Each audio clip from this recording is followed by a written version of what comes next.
नमस्कार, मैं हूं आपके साथ मीनाक्षी रजत और आप देख रहे हैं अपना फेवरेट डिबेट शो सबका हिसाब होगा। उत्तर प्रदेश से लेकर के बंगाल तक इस बार बकरीद का मिजाज बदला बदला नजर आ रहा है। दिल्ली से उत्तराखंड तक धर्म और परंपरा के नाम पर गायों की कुर्बानी स्वीकार नहीं होगी। इस बार बकरीद का मिजाज इसलिए भी बदला बदला है क्योंकि इन राज्यों में ना तो खुले में कोई कुर्बानी दी जाएगी और ना ही सड़क पर नमाज पढ़ने की इजाजत होगी। और सरकार के इन फैसलों को इमामों और मौलानाओं का भी समर्थन मिल रहा है, लेकिन जिहादी मानसिकता वाले अभी भी सरकार के फैसलों पर सवाल उठा रहे हैं। वे धर्म और परंपरा की दुहाई देकर के लगातार जहर उगल रहे हैं, खुलेआम कुर्बानी की धमकी भी दे रहे हैं। लेकिन सरकार का रुख साफ है, जो भी कानून का पालन नहीं करेगा उसे अंजाम भुगतना होगा। यूपी से लेकर के बंगाल के बाद उत्तराखंड की सरकार ने भी सड़क पर नमाज को लेकर के बड़ा फैसला सुना दिया। उत्तराखंड के सीएम पुष्कर सिंह धामी ने कहा कि देवभूमि में सड़कों पर नमाज पढ़ने की इजाजत नहीं दी जाएगी। सीएम धामी ने कहा कि प्रदेश में चारधाम यात्रा चल रही है, ऐसे में यात्रियों को परेशानी नहीं होनी चाहिए। धामी ने कहा कि कांग्रेस के एक वरिष्ठ नेता ने कहा था कि सड़कों पर नमाज पढ़ने की इजाजत होनी चाहिए। हमने कहा कि नमाज तय जगह पर पढ़ी जानी चाहिए, किसी को भी इस व्यवस्था में बाधा डालने का अधिकार नहीं है। अब उत्तराखंड के सीएम पुष्कर सिंह धामी ने वहां पर नियम बना दिया है कि सड़क पर नमाज पढ़ने की इजाजत नहीं होगी और व्यवस्था में जो लोग भी बाधा डालेंगे उसे स्वीकार नहीं किया जाएगा। चारधाम यात्रा में कोई भी खलल बर्दाश्त नहीं किया जाएगा और हर चीज को वोट बैंक के नजरिए से देखना सही नहीं है। वोट बैंक से ऊपर व्यवस्थाओं को देखना चाहिए। शांति, संस्कृति और अनुशासन से छेड़छाड़ नहीं होने दिया जाएगा, ये पुष्कर सिंह धामी की तरफ से कहा गया है। बकरीद पर उत्तराखंड सरकार ने सड़क पर नमाज पढ़ने की इजाजत नहीं देने का फैसला किया है, तो उत्तर प्रदेश, बंगाल और दिल्ली सरकार ने बकरीद पर होने वाली कुर्बानी को लेकर के गाइडलाइंस जारी की है। और इन गाइडलाइंस के मुताबिक गौवंश, ऊंट और अन्य प्रतिबंधित जानवरों की कुर्बानी पूरी तरीके से गैर कानूनी है और अगर कोई भी व्यक्ति ऐसा करता पाया जाता है तो उसके खिलाफ आपराधिक मामला दर्ज किया जाएगा। प्रशासन ने साफ किया है कि कानून तोड़ने वालों पर सख्त कार्रवाई होगी। हालांकि सरकार के इन फैसलों को लेकर के कई लोगों के विवादित बयान भी सामने आए हैं, लेकिन सरकार के इस फैसले का विशेष समुदाय के धार्मिक अधिकारों को हनन करार दिया जाना उचित नहीं है। कुर्बानी पर गाइडलाइंस कहां पर क्या है वो मैं आपको बताती हूँ। सबसे पहले बात करूंगी राजधानी दिल्ली की, जहां पर कहा गया है कि सार्वजनिक स्थानों, सड़कों और गलियों में कुर्बानी पर रोक रहने वाली है, किसी भी खुली जगह पर नहीं। अवैध पशु बाजारों पर पूरे तरीके से कार्रवाई होगी। पशु अवशेष और खून खुले में फेंकने पर प्रतिबंध होगा। इसके अलावा तय स्थान जो सुनिश्चित है वहां पर कुर्बानी की अनुमति जरूर से दी जाएगी और अगर इस बात का उल्लंघन किया गया तो फिर एफआईआर और कानूनी कार्रवाई के लिए तैयार हो जाइए। बात करती हूं उत्तर प्रदेश की, जहां गौवंश, ऊंट जैसे प्रतिबंधित जानवरों की कुर्बानी पर रोक लगा दी गई है। खुले में कुर्बानी पर रोक है, विवादित स्थलों पर कुर्बानी देने पर पाबंदी है और नालियों में खून बहाने पर प्रतिबंध होगा।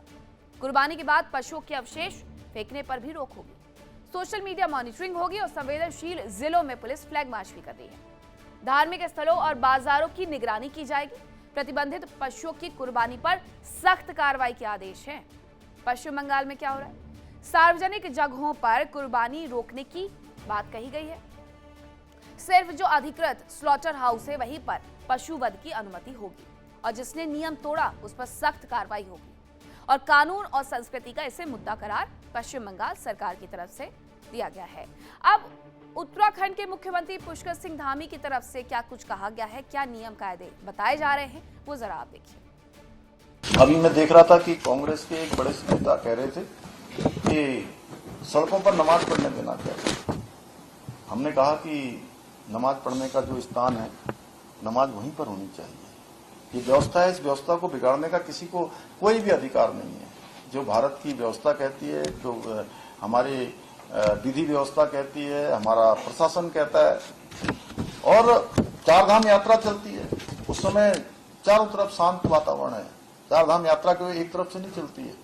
चारधाम पहुंचते हैं लोग तो कुछ देहरादून के रास्ते पहुंचते हैं, कुछ विकासनगर से पहुंचते हैं, कुछ हरिद्वार से पहुंचते हैं, कुछ कोटद्वार से जाते हैं, कुछ उधर रामनगर की तरफ से जाते हैं, कई तरफ से लोग वहां पहुंचते हैं। इस समय पर सड़कों को बिल्कुल धार्मिक प्रदर्शन, अवरोध, इसका माध्यम नहीं बनने दिया जाएगा। ये हमने तय किया है कि किसी भी कीमत पर हमारे राज्य में आने वाले जो सनातनी हैं, चारधाम यात्री हैं, उनको कोई परेशानी न हो। वैसे भी इस समय में काफी ज्यादा संख्या में आ रहे हैं, तो व्यवस्था बनाना हमारे लिए एक चुनौती जैसा है। आस्था का सम्मान सभी को करना चाहिए लेकिन कानून और जो व्यवस्था है उससे ऊपर कोई नहीं है।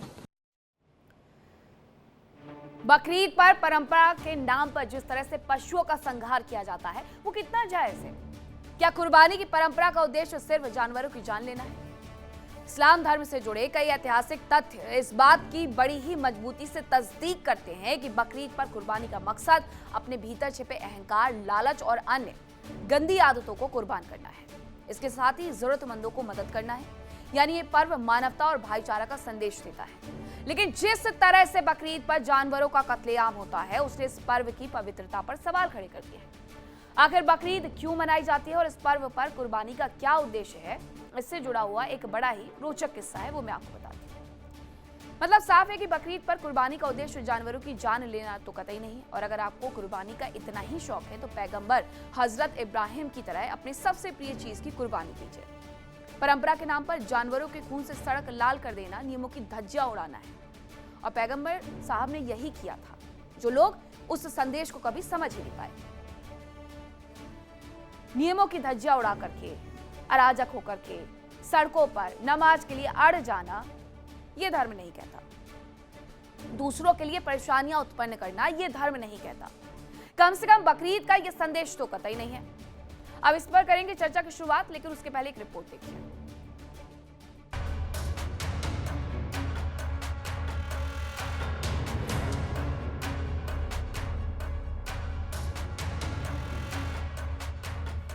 सनातन की हुंकार, गाय की कुर्बानी नहीं स्वीकार। बहुत सारे ऐसे धर्म के लोग मानने वाले हैं जो गाय में आस्था रखते हैं, तो उनकी आस्था को ठेस न पहुंचे, उनकी भावनाओं को ठेस न पहुंचे, इसलिए प्रतिबंधित पशुओं की कुर्बानी न करें।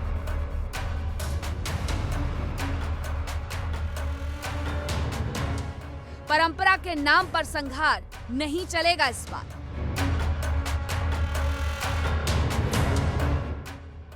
खुली जगहों पर नहीं होगी कुर्बानी, महंगी पड़ेगी नाफरमानी।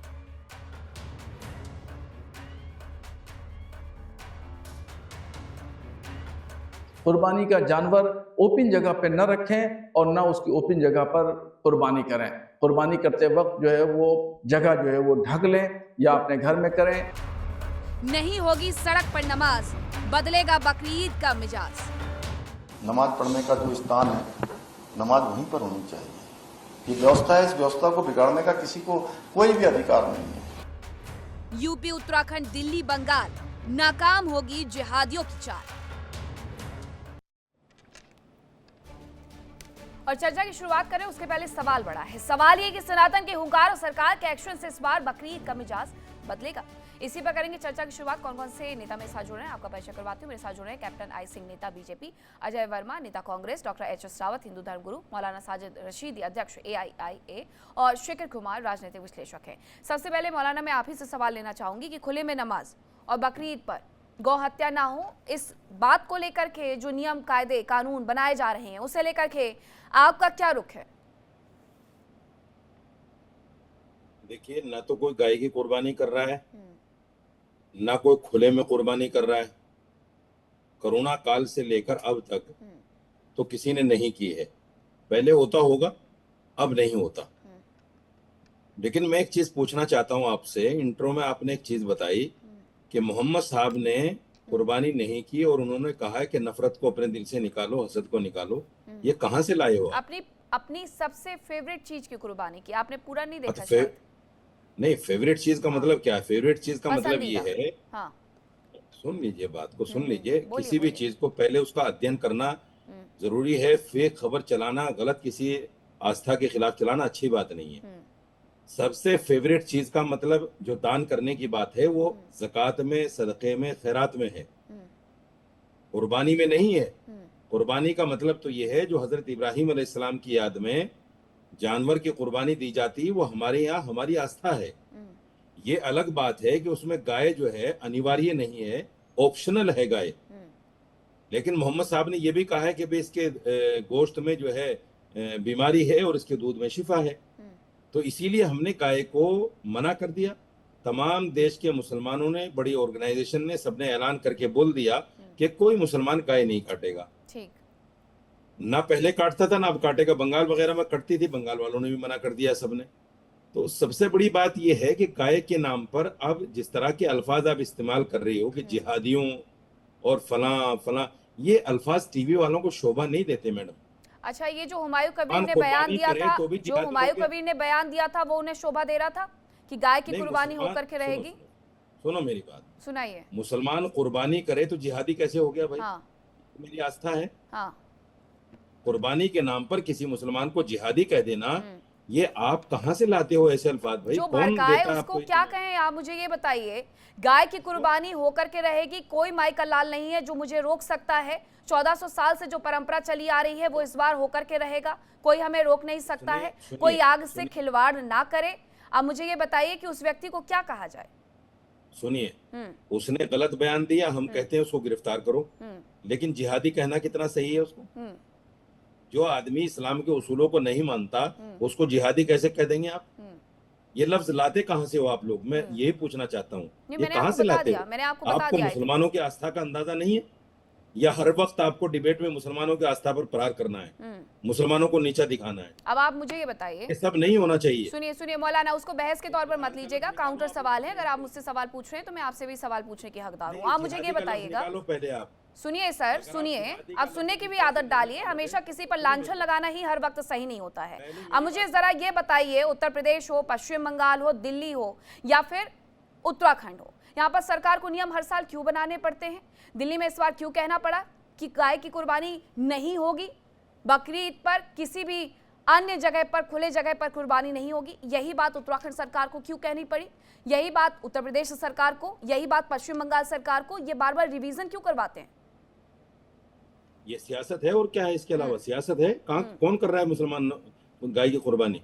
बताइए कौन कर रहा है? ये तो सिर्फ सियासत है।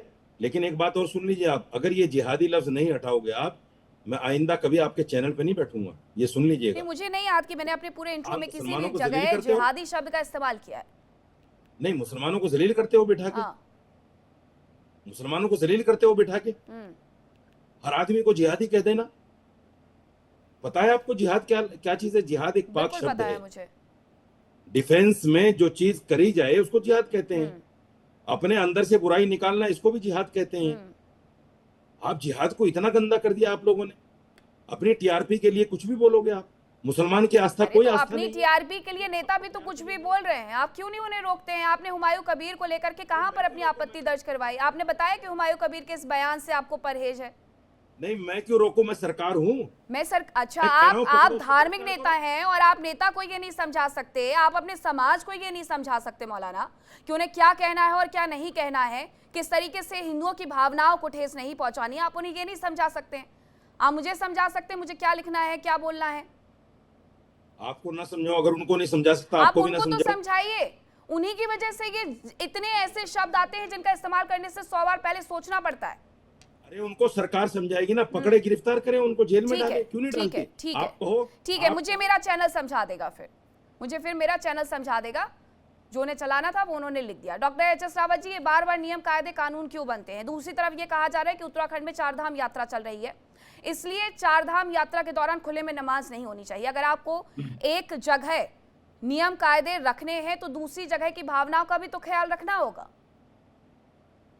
देखिए मीनाक्षी जी, मैं आपको बता दूं, अभी हमारे मौलाना साहब बड़े विद्वान है अपने आप को, और उनका बात करने का लहजा भी काफी चेंज हो चुका है। इस समय पर धमकी भरे लहजे में वो बात करते हैं। मैं आपको बता दूं, उन्होंने कहा जिहाद बड़ा पवित्र शब्द है। अभी मौलाना अरशद मदनी वो ज्यादा सुन नहीं पाए, वो चले गए। ज्यादा बर्दाश्त नहीं कर पाते हैं वो। यहाँ पर जो कोई बैठे उसकी बात सही, और अगर मोहर नहीं लगी तो हम नहीं करेंगे बर्दाश्त। ठीक है, बोलिए बोलिए आप। तो मैं ये कह रहा था कि इन्होंने अभी कहा कि जिहाद बड़ा पवित्र शब्द है। अभी मौलाना अरशद मदनी ने ये कहा था कि अगर मुसलमानों को तंग किया गया, तो भोपाल की बात बता रहा हूँ, भोपाल के अंदर बहुत बड़ी इनकी वो थी मीटिंग, और उस समय बोला था अगर मुसलमानों को तंग किया गया तो हम जिहाद करेंगे। अच्छा, यानी ये कह रहे हैं जिहाद बड़ा पवित्र शब्द है, वो कह रहे हैं हम जिहाद करेंगे और मुसलमानों की रक्षा के लिए जितना हमसे जिहाद हो सकता है वो करेंगे। जिहाद मीन्स कहीं ना कहीं झगड़ा, फसाद, कत्लेआम, ये इनकी सोच है। और नारे इनके लगते रहते हैं हमेशा, आई लव मोहम्मद, सर तन से जुदा, ये क्या जिहाद के शब्द नहीं है? अब इनका जो एटीट्यूड है ना वो चेंज हो चुका है। देखिए इंडिया डेली 24/7 अब आपकी स्मार्ट टीवी पर। इंडिया डेली मौजूद है सभी डिजिटल प्लेटफॉर्म पर लाइव और लगातार। इंडिया डेली 24/7 हर दिन राष्ट्र को समर्पित।